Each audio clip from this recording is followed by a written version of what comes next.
四嫂，突然叫德才来，所谓何事啊？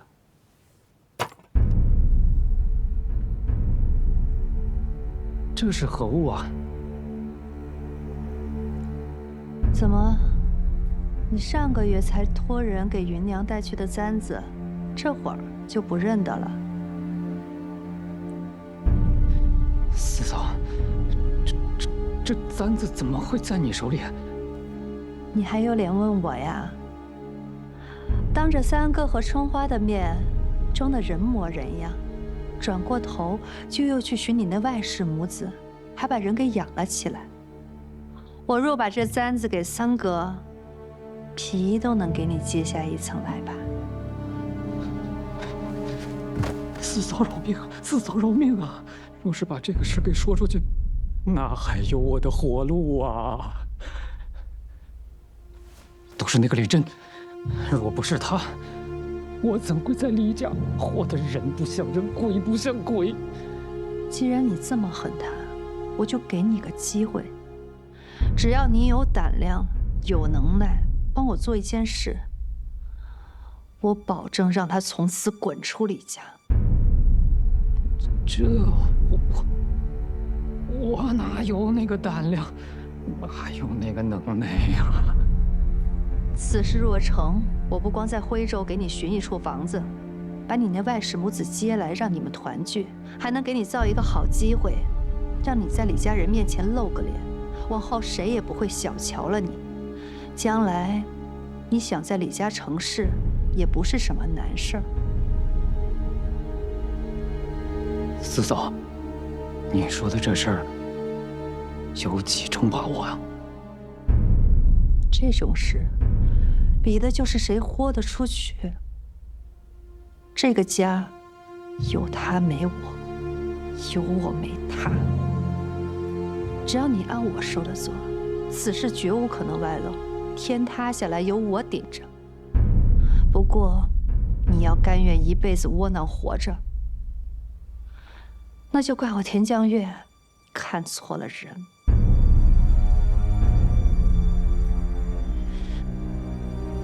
从春花到李景东，正日防我就跟防贼一样。我也是个男人呐，我这辈子要是这么活着，那还有什么意思？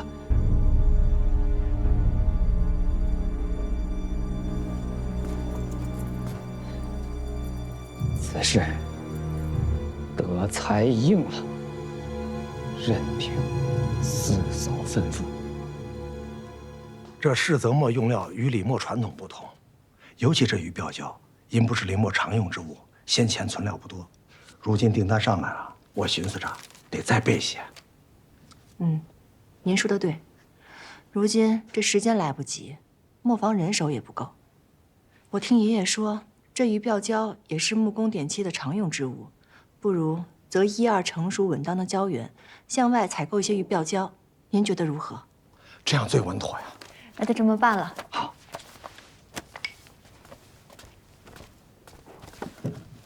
春花姑姑，您怎么来了？姑姑，这是松萝茶，您尝尝。哎，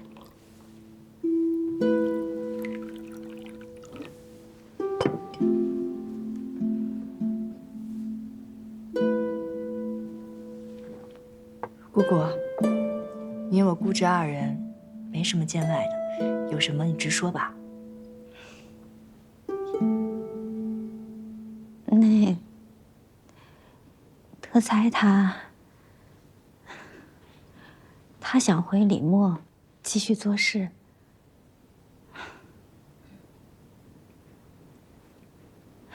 真娘，你别误会，我知道你心里的顾忌，我也没有真的原谅他。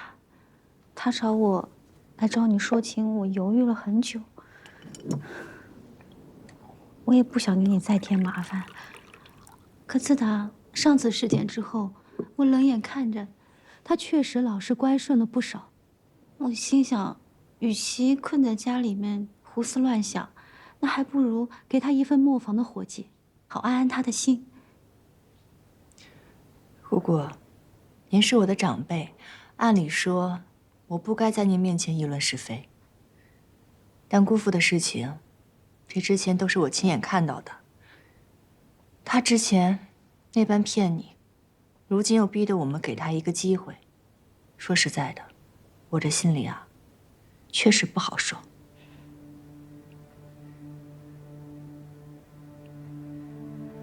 我又何尝不憋屈呢？可德才到底是润哥的爹，我不忍心润哥看着他爹成日困在家里，就这么窝窝囊囊的活着。润哥现在还小，无知无觉的倒也没什么，可等他再大一点呢，那难免要被人戳脊梁骨的。既如此，那便让他来吧。真的？姑姑，你一时半刻也摆脱不了他。不若，就把他放在磨坊里，牢牢地看着他，让他先从最底层的磨工开始做起，搓磨搓磨他的性子。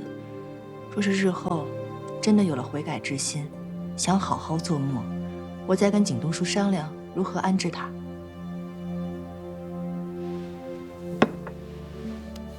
谢谢你，真娘。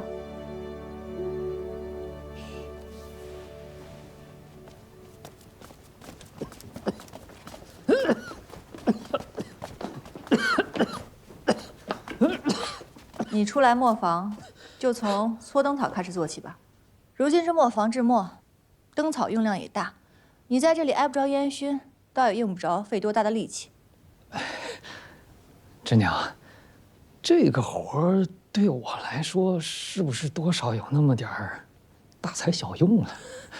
你看我去帮着和磨，要不我去管库房也行。在磨坊，你应当叫我真掌事。既然春花姑姑把你托给了我，那进了磨坊，一切都要按照我的规矩来才行。磨坊干活要耐得住性子，你在这里搓灯草，正好也把你贪心不足、左顾右盼的性子好好的磨一磨。这磨好了，日后制磨的每一步，我愿意带你一一进入。可若是被我发现你有一丝的异心，别说是磨坊，整个李家都不会给你留一处余地。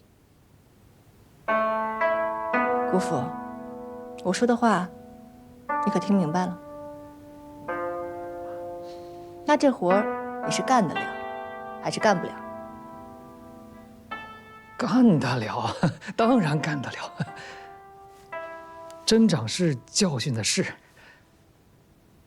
我李德才，若是再负春花，再有异心，我天打雷劈，我不得好死。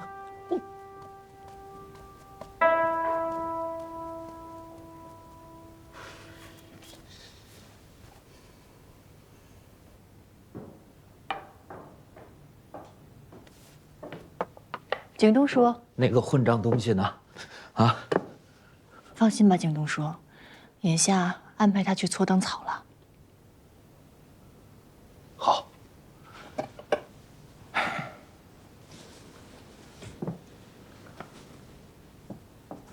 我就不相信李德才能老老实实的在磨坊待着。说实话，我也不信。但与其整日这样担心，不如就把他放在磨坊里，牢牢地看着他。陈娘，这本来是六坊的家务事，又给你添麻烦了。明天我就要启程去外县的宋厂，少说也要10天半月，家里和磨坊，你就多操心啊。景东叔放心吧，真娘自当尽力。外县辛苦，还望保重。高二，哎，这是我和甄掌事选出来的交商，你去跑一趟。让他们尽快把鱼鳔胶送过来。好嘞，那我去了。哎。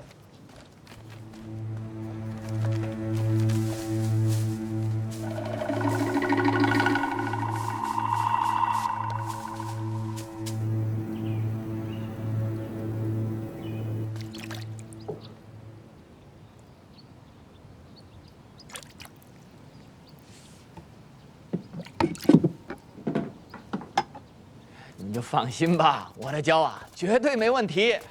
哎，这怎么又验一遍呀？验一遍有什么问题吗？没问题，没问题。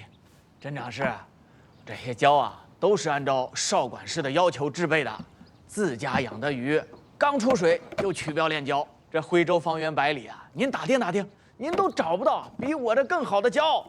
掌柜有所不知，我们李墨收胶呀，向来是一桶不漏，总要交替查验，我们才安心，不是？那是，那是。入库吧。包您满意。来，单子给我，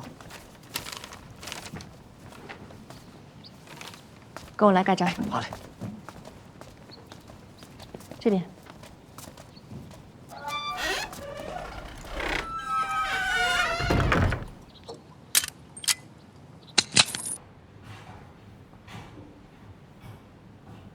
大家再加把子力气啊！口胶其实还不错。小芳，你这墨得和匀啊，再使把子劲儿啊！真娘，这墨估计得合上一夜，你要不回去睡会儿，早上再来验收。哎，不行了，我不踏实，我还是跟你们一起吧。今年雨季来的早一些，这胶放不住。各位，辛苦大家啊，得连夜赶工了，劳烦大家再使点劲儿。好。这里的气味实在难闻，你待在这也是等，要不你进里面去，好了我叫你。行，那我先进去待会儿，一会儿来替你。好，辛苦了，哲振哥。放心。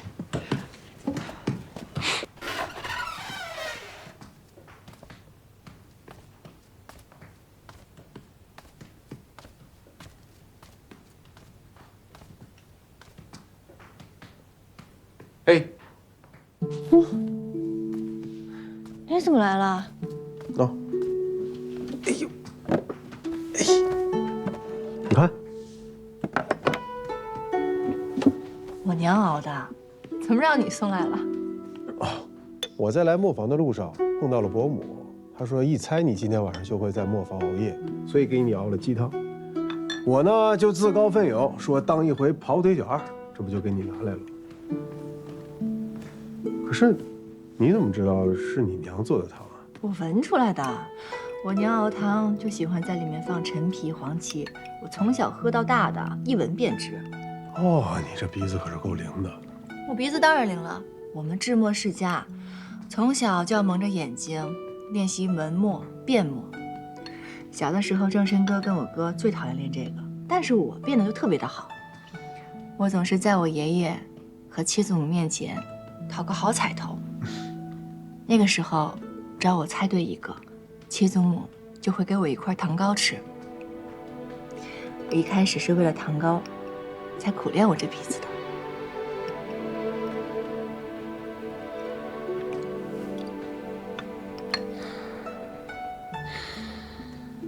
等七祖母醒了以后，我就把一元墨和世泽墨拿去给她看看，到时候再向她讨2块糖糕吃。之前呢有七言古墨和福锦墨，现在又有一元墨和世泽墨，我相信你将来会做出更多更好的墨来，到时候七老夫人全都可以看得到。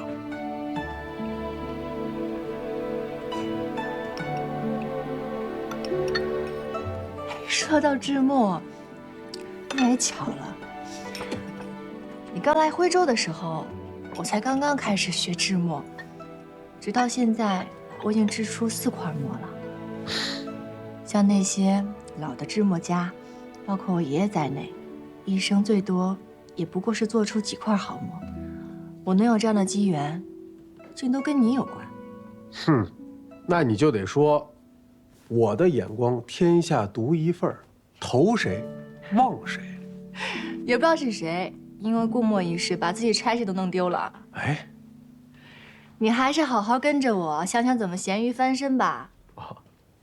不过就算你以后官复原职，咱们还是可以一起做世泽墨的生意嘛。咱们把这世泽墨卖到京城去，若是能卖给哪个状元郎，那咱们可就赚大了。好，好，好，我就等着了。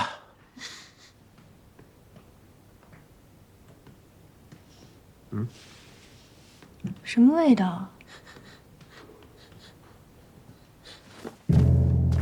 哎，啊！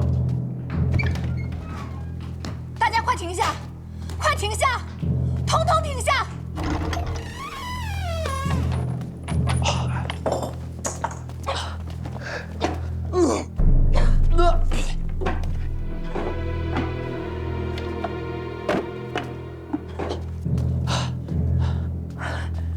果然，这胶怎么全坏了？亲娘，我看了，牛皮胶还好，就这鱼鳔胶，这玩意儿最怕受潮，是不是下雨弄的呀？这阵雨不碍事的，况且这些墙壁都混了防潮的花胶，纵使是地面反潮，一夜之间也不至于此。这些胶在进库前都是我跟少管事一一查过的，怎么会突然变质了？这门锁也没有问题，我检查过了，没有被人破坏，而且上一次是我跟少管事一起锁的。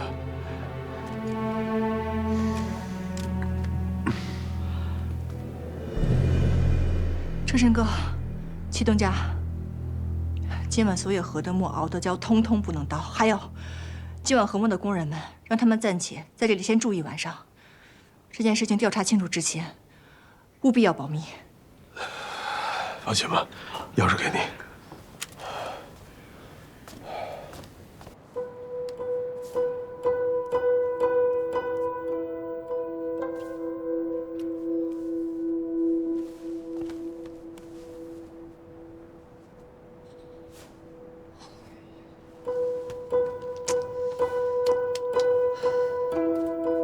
这可了不得了呀！世泽墨那边还等着咱们交货呢。甄长士，咱们可得赶紧想个办法，及时补救啊！如何补救，就不劳辜负您费心了。我自会想办法查清的。胶是你验的，单子是你签的，还要怎么查？难道查是谁伪造了你的字迹，还是谁给你下了蛊？胶是我验的，在入库之前没有任何问题。对，是我与甄长士一起验的，胶送来时质量过关，只能是入库后有人做了手脚，这事情得好好查清楚才行。没错，我也看见了。那就查一查，都谁有库房的钥匙，岂不就真相大白了吗？库房的钥匙，我与少管事还有景东说，各自有一把，那不就得了？大嫂啊，咱们家行事历来公正，如今三哥不在，这里只有您能做主。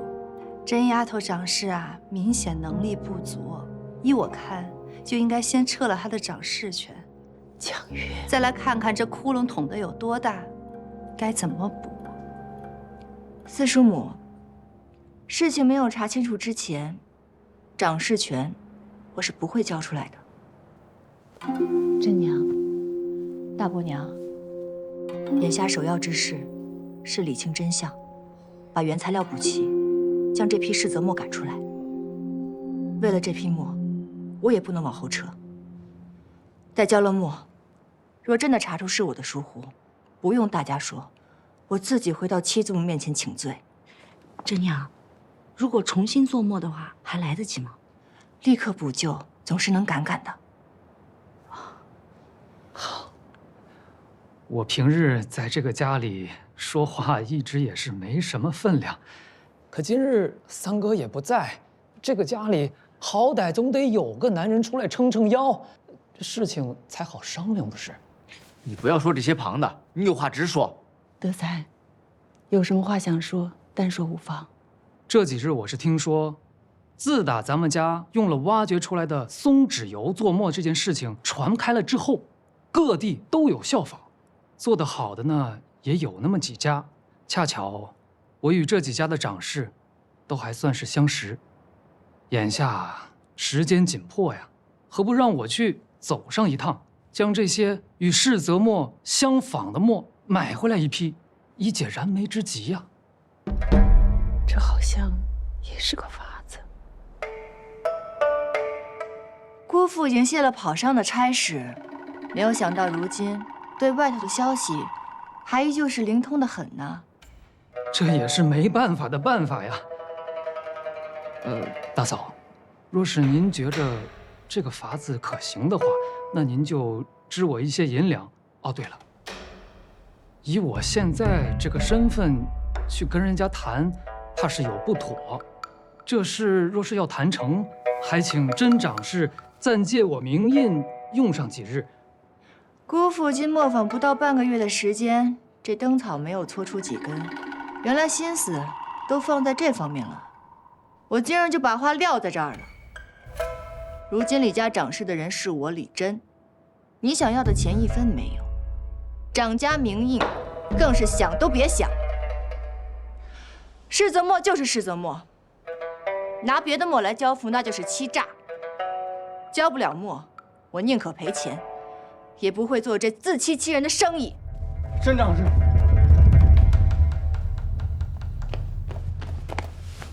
甄长士，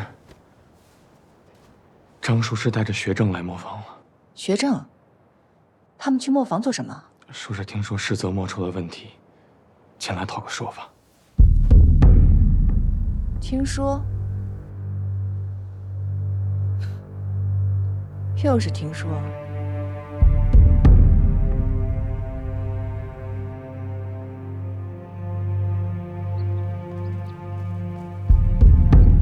甄长士，您来了。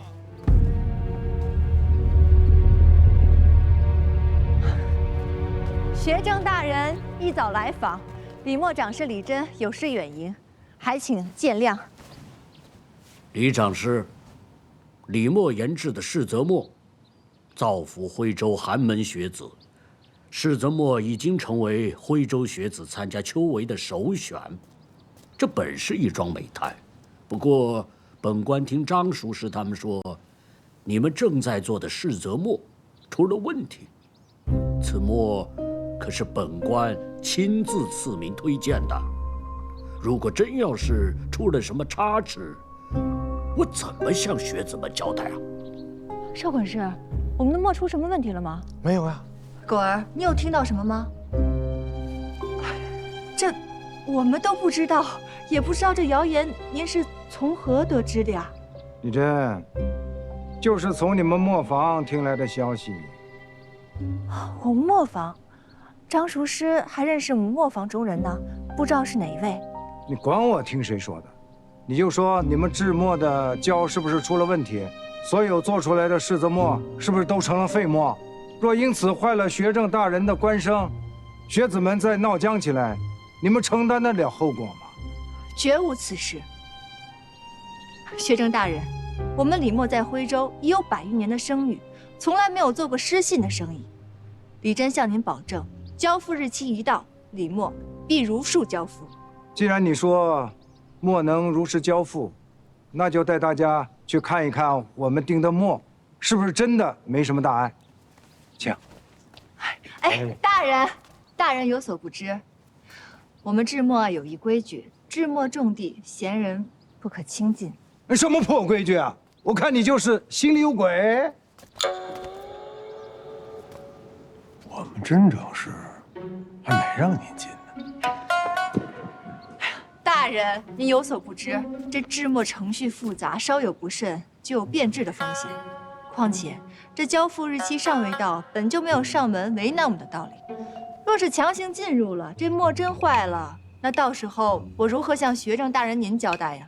这若是学子们都闹起来，到时候是去找学政大人闹，还是去找张塾师您闹呢？张术师，磨坊有磨坊的规矩，咱们就不要去破坏这种规矩。多谢大人。秋闱大事，不得儿戏，还请尔等好自为之，别让我为难。李真明白，恭送大人。恭送大人。这个是大事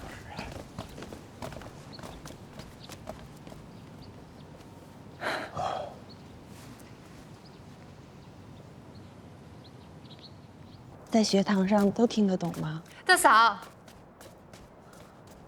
我有话想跟您说。什么事儿啊？您到底什么打算呀？我听说那丫头连学政都敢骗，今日是唬过去了，可是将来万一交不上货呢？您难道就眼睁睁地看着李家受她牵连不成？你的意思我明白，但是我们应该相信真娘，相信她这个家就要完了。大嫂，我是犯过错，可是我是李家的媳妇儿，我的心是向着李家的。李真不是，他一个被我们赶出家族的人，纵有千好万好，他心里能不记恨吗？说到底，终究不是一家人。你面上宽容，心里头不得不防啊。那依你的意思，应该怎么做呢？请族老出面，逼李真让权。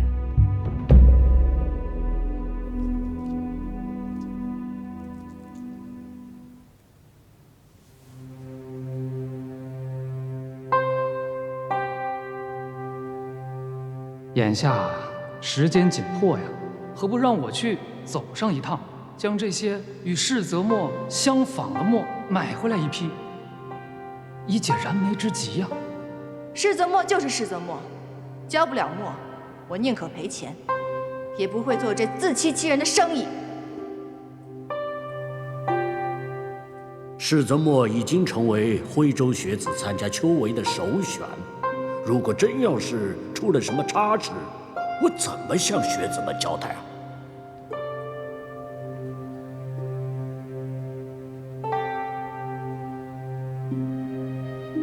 娘，你别担心，哪怕这笔订单真的要赔钱，只要我有手有脚，就能像甄姐姐那样，从给别的磨坊烧烟开始，一点一点把李家再挣回来。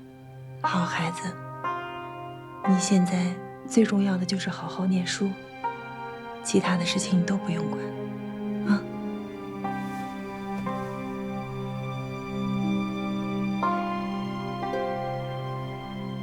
世泽墨不同于其他的订单，我倒是觉得，德才说的也是一个方法，哪怕交出的不是我们李家的墨，也好过交不出墨来。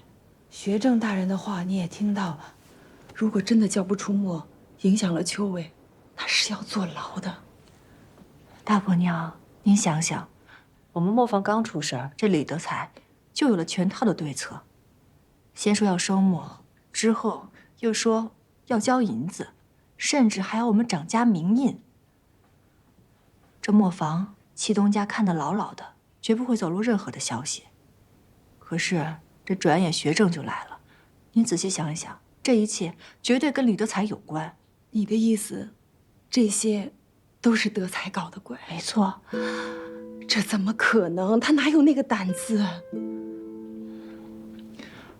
就算他一个人不行，这背后肯定还有其他的人。你说的对，该查的我们一定要查。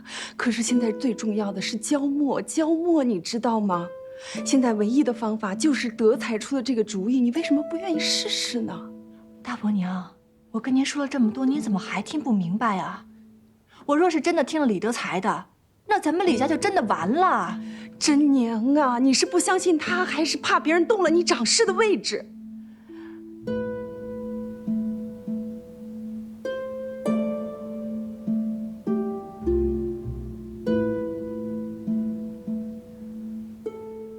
这掌事权是戚祖母亲手托付给我的，若是收，也得是他老人家亲自收回去。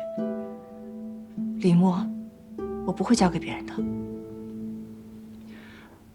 大伯娘，这磨坊还有其他的事情，我先去忙了，您也好好想想吧。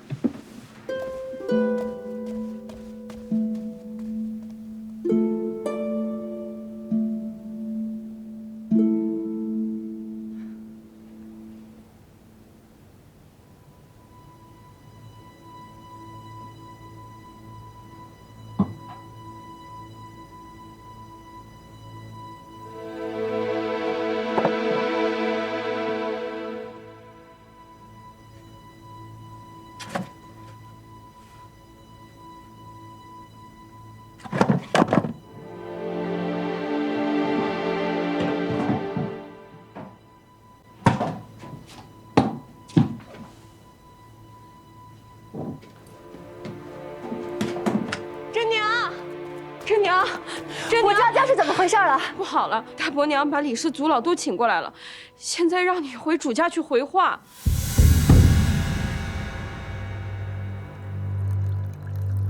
族老请。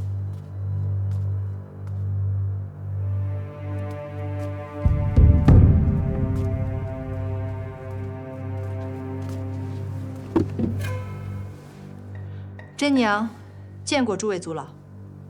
齐老夫人病重，家中无长辈坐镇，你竟捅出这么大的篓子来！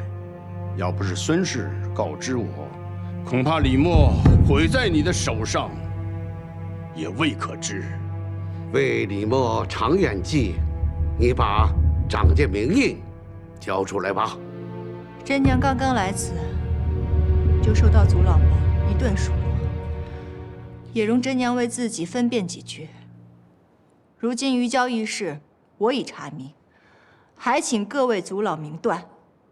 狗儿，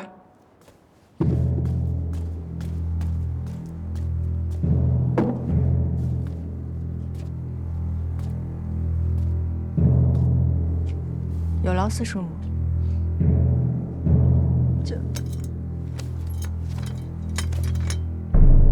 多谢四叔母。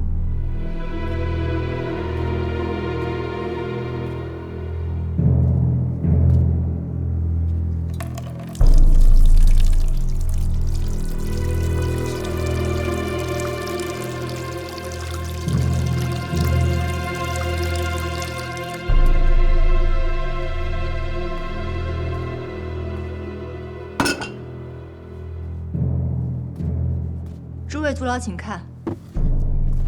这鱼胶一事，是有人对着胶桶动了手脚，换了桶底，却没有做防水。这几日接连下雨，桶底受潮，这才导致鱼胶腐坏。真娘，看来真是胶商搞的鬼。这人是谁？抓住了吗？我去抓的时候，此人已经逃跑了。如今事情竟明了。鱼胶一事，是有人蓄意暗害李家，保不齐还有人里应外合。磨坊那边，真娘竟着人紧急买了鱼胶，全力赶至世泽磨，还请各位族老放心。这暗害之人是要抓，可当务之急是得交墨呀。我看得让德才尽快的去收购成墨。确保如期交货才是最要紧的。是，金元媳妇儿，还是按照我们商定的法子来吧。大伯娘，现在最重要的就是要交墨。真娘，不如你就先交出来。大伯娘，收墨无异于饮鸩止渴，后患无穷。这长家名印，我是断不会交的。果不其然，这个李真真是有眼不进，冥顽不灵。苏老莫生气，李真年轻，他不知道事情轻重。我想他不愿意交出名印，是因为他信不过李德才。媳妇儿倒是有一个法子，不如让李真将名印交给大嫂，由大嫂和德才一同去收墨，既可以服众，也可以解了眼前的燃眉之急。正是啊，德才学墨也不过几日，况且又是入赘进了李家，真娘不信我，也是正常。但是，若大嫂能一同前去，此事定当更加稳妥呀。我觉得这法子可行。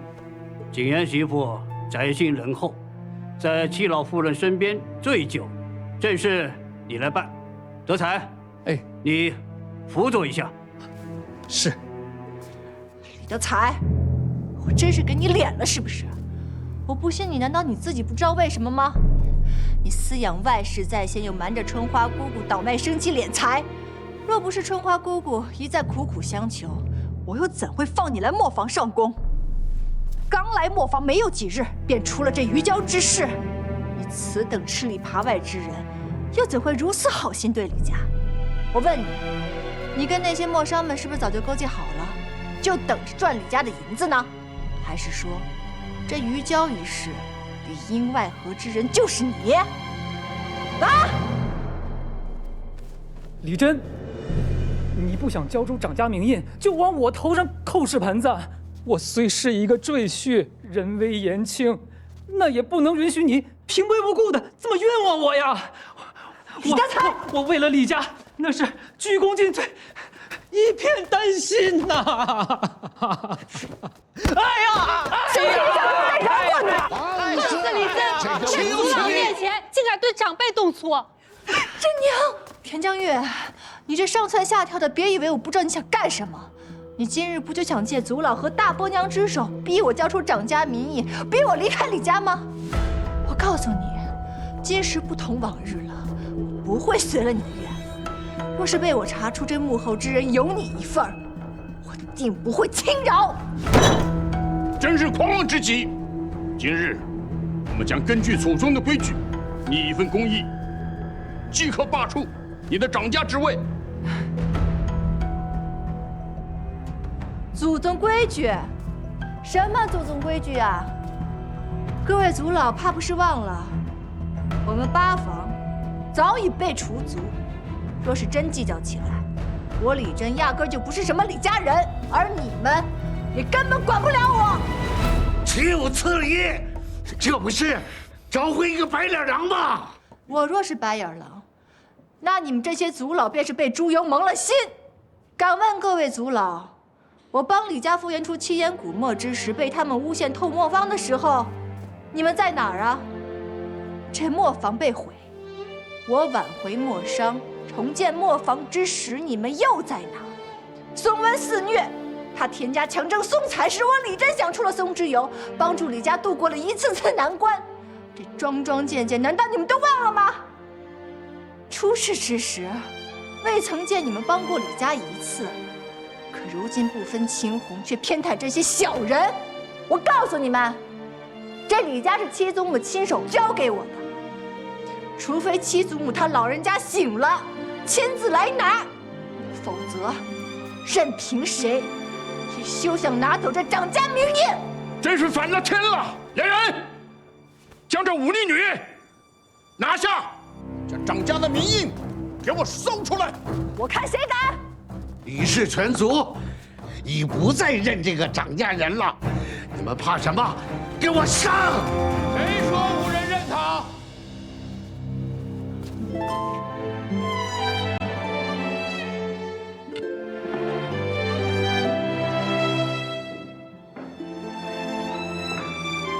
景东叔，你回来了。嗯。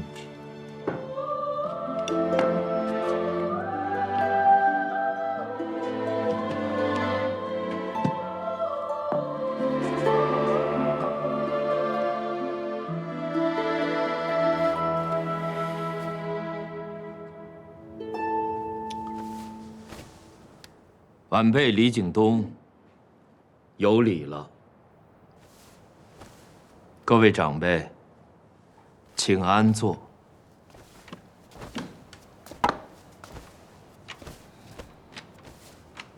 我李家六房长子李景东，在这儿和诸位长辈表个态。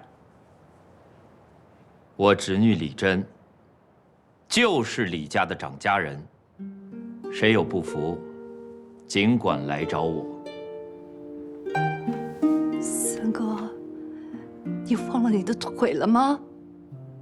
李真一个被除族的人，你怎么能为他撑腰呢？是啊，他一个除了族的人，每天为李家殚精竭虑，几次挽救李家于水火。可你们呢？几次三番，使绊子，泼脏水。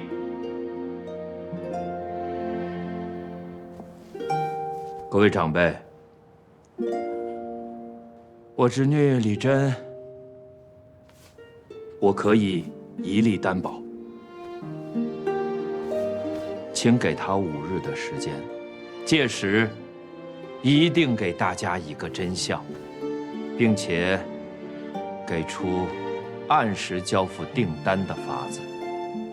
诸位长辈，你们觉得可好啊？要是5日之后还没有说法呢？那我便自行退权，绝不会让各位族老为难。那好吧，今日之事就此作罢。5日之后再见分晓。各位长辈，慢走。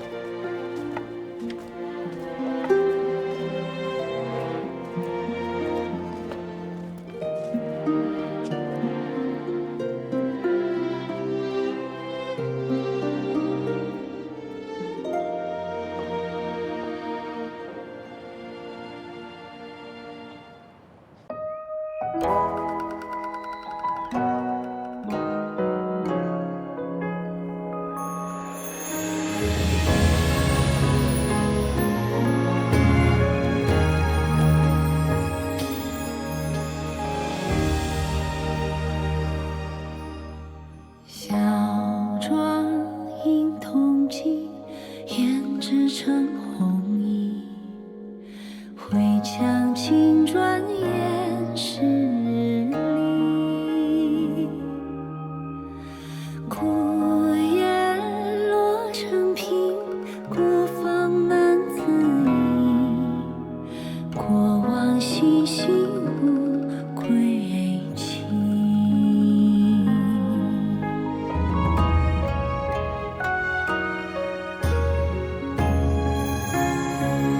一抹微风为我添妆，一抹微影引我心上，一抹微笑与我荣光，一抹为我痴狂纵我心光。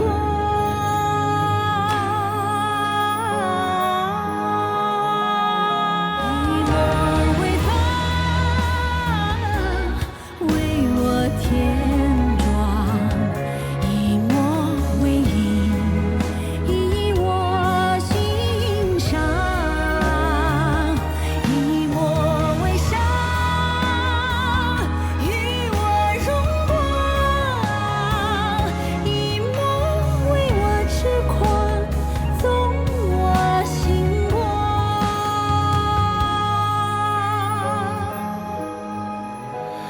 以爱为我宁让万物生。